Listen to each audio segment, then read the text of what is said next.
अमरीकी ऐवान नुमाइंदगान ने सदर जो बाइडन से पाकिस्तान के साथ मिलकर इंसानी हकूक और गुड गवर्नेंस को फरोग देने का मुतालबा कर दिया है। अमरीका के ऐवान नुमाइंदगान की कमेटी बराए अमूर खारजा में पाकिस्तान के इंतखाबात से मुतालिक एक करारदाद मंजूर की गई।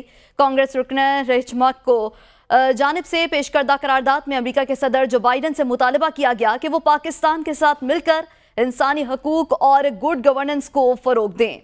अमरीकी ऐवान नुमाइंदगान की खारजा अमूर कमेटी में पाकिस्तान के इंतखाबात से मुताल्लिक़ करारदाद मंजूर हुई है। अमरीकी ऐवान नुमाइंदगान का पाकिस्तान के साथ मिलकर गुड गवर्नेंस को फरोग देने का इरादा। आपको बताएं कि अमरीका के ऐवान नुमाइंदगान की कमेटी बराए अमूर खारजा में पाकिस्तान के इंतखाबात से मुताल्लिक़ एक करारदाद मंजूर की गई है। इस हवाले से आपको आगाह कर रहे हैं। अमरीकी ऐवान नुमाइंदगान का पाकिस्तान के साथ मिलकर गुड गवर्नेंस को फरोग देने का मुतालबा। अमरीकी ऐवान नुमाइंदगान की खारजा अमूर कमेटी में पाकिस्तान के इंतखाबात से मुतालिक करारदाद मंजूर की गई है। हमें ज्वाइन किया है सीनियर तज्ज़ियाकार हैं ईसा नकवी। ईसा नकवी साहब, पाकिस्तान के इंतखाबात से मुतालिक एक करारदाद मंजूर की गई है अमरीकी ऐवान नुमाइंदगान में, क्या कमेंट्स हैं आपके इस पर? लेकिन जो करारदाद 901 है, इसकी इंडिकेशन तो हमें उसी वक्त मिल गई थी जिस पाकिस्तान के इंतखाबात के हवाले से समाअत चल रही थी। कांग्रेस की जो ज़ैली कमेटी है फॉरेन अफेयर्स की, उसमें रिप्रेजेंटेटिव मैककॉर्मिक और दीगर जो रिप्रेजेंटेटिव्स हैं, उन्होंने इस बात का इजहार कर दिया था कि करारदाद लाई जा रही है जो पाकिस्तान में जमहूरियत और इंसानी हकूक के हवाले से, और उसकी सपोर्ट में पेश की जाएगी। अब जाहिर है कि ये करारदाद पाकिस्तान के जो इलेक्शंस हैं, इलेक्शंस के नताइज हैं जो उसमें बेज़ाब्तगियों की निशानदेही हुई है, उसके हवाले से उसके ज़िम्मन में बहुत इंपॉर्टेंट है। दूसरा जो इसका पहलू है वो है इंसानी हकूक के हवाले से, और ख़ास तौर पर जो मीडिया के ऊपर कदगने हैं या फिर जिस तरीके से सोशल मीडिया ऐप्स की बंदिश, ट्विटर की बंदिश और दीगर जो रिस्ट्रिक्शंस हैं टेलीकम्युनिकेशन सर्विसेज के ऊपर, ये पेश की गई है। और इसके फॉलो अप में बाइडन एडमिनिस्ट्रेशन, अमरीकी महकमा खारजा किस तरीके से पाकिस्तान की जो नई हुकूमत है उसके साथ डील करेगा, पाकिस्तान से क्या मुतालबा किया जाता है, वो इसके फॉलो अप में आएगा।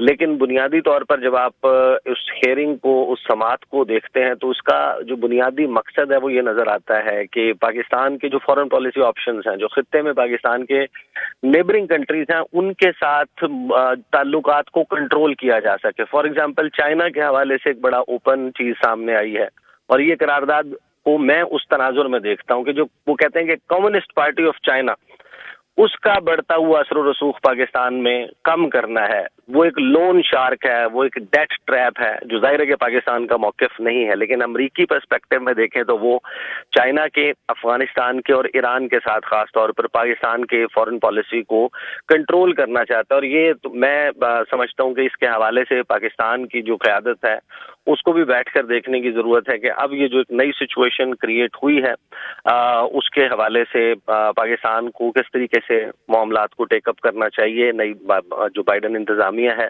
वो जब हमारे साथ कोई भी कम्युनिकेशन करती है ऑफिशियल लेवल के ऊपर, तो हम उसको किस तरीके से जवाब देते हैं।